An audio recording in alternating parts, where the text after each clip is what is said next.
আসসালামু আলাইকুম রহমতুল্লাহি বরকাতু। সকলে কেমন আছেন? আশা করি ভালো আছেন। আজকে ইম্পর্টেন্ট একটি সবক নিয়ে হাজির হইলাম। সেটা হইতেছে লফজ ও আল্লাহ পরিবার নিয়ম। আরবিতে লফজ মানে হচ্ছে শব্দ, আল্লাহ শব্দ পরিবার নিয়ম। আল্লাহ শব্দ দুই প্রকারে পড়িতে হয়। এখানে কি বলছে? লফজ আল্লাহ দুই প্রকারে পড়িতে হয়। একটি হচ্ছে লফজ আল্লাহ পুর, আরেকটি হচ্ছে লফজ আল্লাহ বারিক। লফজ আল্লাহর ডান পাশে জবর বা পেশ আসিলে লফজ আল্লাহ পুর করিয়া পড়িতে হয়। অর্থাৎ আল্লাহ শব্দের ডানে যদি দেখেন জবর বা পেশ আছে, তাহলে আল্লাহ শব্দটা মোটা করে পড়তে হবে। কেমন? র জবর র, ফা জবর ফা, রফা আইন জবর আ, রফা আ, হা লাম পেশ হুল, লাম খারাজ বলল। এখানে লফজ আল্লাহ দেখা যাইতেছে, এখানে আল্লাহ শব্দ দেখা যাইতেছে। এটা হচ্ছে আল্লাহ শব্দ, অর্থাৎ আল্লাহর ডান পাশে র, এই আল্লাহ শব্দের ডান পাশে হায় কি আছে? পেশ আছে। আল্লাহ শব্দের ডানে যদি জবর পেশ থাকলে তাহলে কি পড়তে হবে? পুর করিয়া পড়তে হবে, মোটা করে পড়তে হবে। রাফাহুল্লাহ, আল্লাহ শব্দটা মোটা করে পড়তে হবে। হালাম পেশ হুল, লাম খারাজ ল, হা পেশ হু, রাফাহুল্লাহ।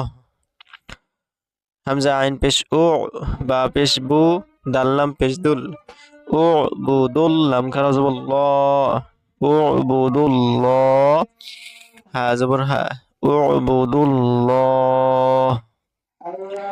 হা পেশ হু, দাল ওয়াও পেশ দু, হুদু, দাল লাম পেশ দুল, হুদুদুল, লাম খারাজ ল, হুদুদুল্লাহ, হাজির হি, হুদুদুল্লাহ। নুন সদ জব নাস, র মিম দুই পেশ রুম, নাস রুম।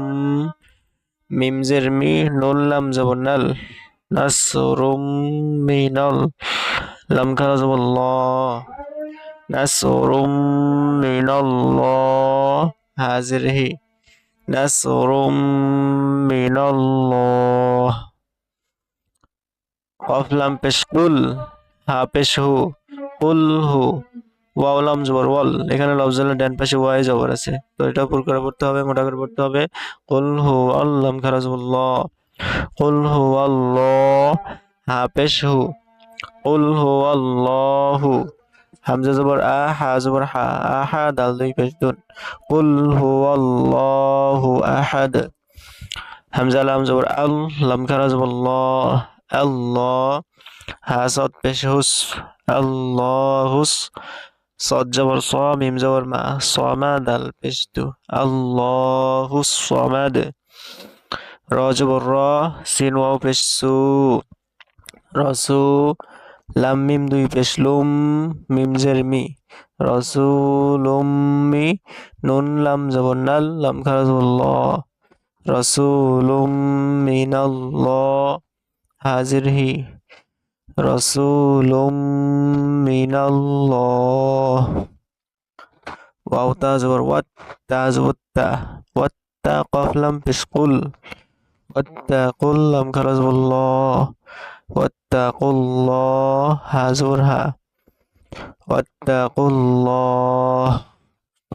নুন আইন জের নি, মিম জবর মা, নিয়মা, তা লাম জবর তাল, নিয়মাতাল, লাম খারাজ ল, নিয়মাতাল্লাহ, হাজির হি, নিয়মাতাল্লাহি।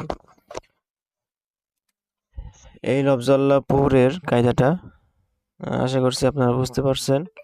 যদি বুঝতে কোনো সমস্যা হয় তাহলে ইনশাল্লাহ জানাবেন। আসসালামু আলাইকুম রহমতুল্লাহি।